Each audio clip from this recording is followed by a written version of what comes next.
ನಾನಿವತ್ತು ಮೈಸೂರಿಗೆ ಯಾಕೆ ಹೋಗ್ತಿದ್ದೀನಿ ಗೊತ್ತಾ? ಫಸ್ಟು ಸ್ಯಾಟಲೈಟ್ ಬಸ್ ಸ್ಟ್ಯಾಂಡಿಗೆ ಬಂದು ಅಲ್ಲಿಂದ ಮೈಸೂರು ಬಸ್ ಹತ್ತಿದೆ. ಮೈಸೂರಿಗೆ ಬರೋ ಅಷ್ಟರಲ್ಲಿ ನನಗೆ ತುಂಬಾ ಹೊಟ್ಟೆ ಹಸಿವಾಗಿತ್ತು. ಅಲ್ಲೇ ಒಂದು ಹೋಟೆಲ್ಗೆ ಹೋಗಿ ಪೂರಿ ಮತ್ತು ಕಾಫಿ ತೊಗೊಂಡ್ವಿ. ಎರಡೂ ತುಂಬ ಚೆನ್ನಾಗಿತ್ತು. ಅಲ್ಲಿಂದ ನಾವು ಹೊರಟಿದ್ದೆ ಯೂನಿವರ್ಸಿಟಿ ಕಡೆಗೆ. ಆಟೋ ಅವ್ರಿಗೆ ಅಡ್ರೆಸ್ ಗೊತ್ತಿಲ್ಲದೆ ನಾವೇ ಅಡ್ರೆಸ್ ಹೇಳ್ಕೊಂಡು ಕರ್ಕೊಂಡು ಬಂದಿದ್ದಾಯಿತು. ನಾವು ಹೋಗೋ ಅಷ್ಟರಲ್ಲಿ ಎಲ್ಲರೂ ಬಂದಿದ್ದರು. ನಮ್ಮ ಡಿಪಾರ್ಟ್ಮೆಂಟಲ್ಲಿ ರಂಗೋಲಿ ಎಲ್ಲ ಹಾಕಿ ತುಂಬ ಚೆನ್ನಾಗಿ ರೆಡಿ ಮಾಡಿದರು. ನೋಡೋಕ್ಕೆ ಒಂಥರ ಖುಷಿ ಆಗ್ತಿತ್ತು. ಬೇರೆಯವರೆಲ್ಲ ಇವೆಂಟ್ ಯಾವಾಗ ಸ್ಟಾರ್ಟ್ ಆಗುತ್ತೆ ಅಂತ ವೆಯ್ಟ್ ಮಾಡ್ತಿದ್ರೆ ನನ್ನ ಫ್ರೆಂಡ್ಸು ನನ್ನ ಇನ್ಸ್ಟಾ ಅಕೌಂಟ್ನ ಯಾರೆಲ್ಲ ನೋಡಿಲ್ಲ ಅವ್ರಿಗೆ ತೋರಿಸಿ ಫಾಲೋ ಮಾಡಿಸ್ತಿದ್ರು.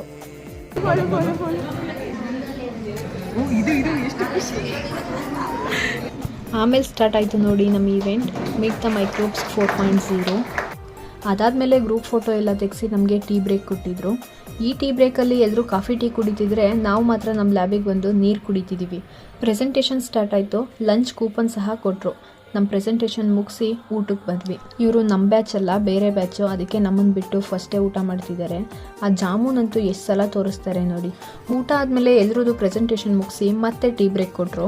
ನಾನೀಗ ನನ್ನ ಡ್ರೆಸ್ ಮೇಲೆ ಕಾಫಿ ಚೆಲ್ಕೊಂಡು ಒಬ್ಬಳೇ ಬಂದಿಲ್ಲಿ ಕೂತಿದ್ದೀನಿ. ಈಗ ಈವೆಂಟ್ ಮುಗಿಯೋ ಟೈಮ್ ಬಂತು. ಪ್ರೈಸಸ್ಸು ಸರ್ಟಿಫಿಕೇಟ್ ಎಲ್ಲ ಇಶ್ಯೂ ಮಾಡಿ ಪ್ರೋಗ್ರಾಮ್ನ ಎಂಡ್ ಮಾಡಿದ್ರು.